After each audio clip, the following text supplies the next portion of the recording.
لا يذب عمامته ويخسفها بيكم،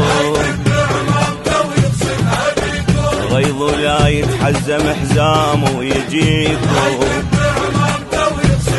اي لا يذب عمامته ويخسفها بيكم،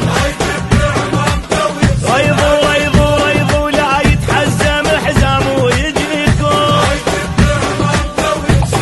اي سمع غزة عطشت وظل يجري نهر غيرة وصعبة ما يهضمها، اغبرت حتى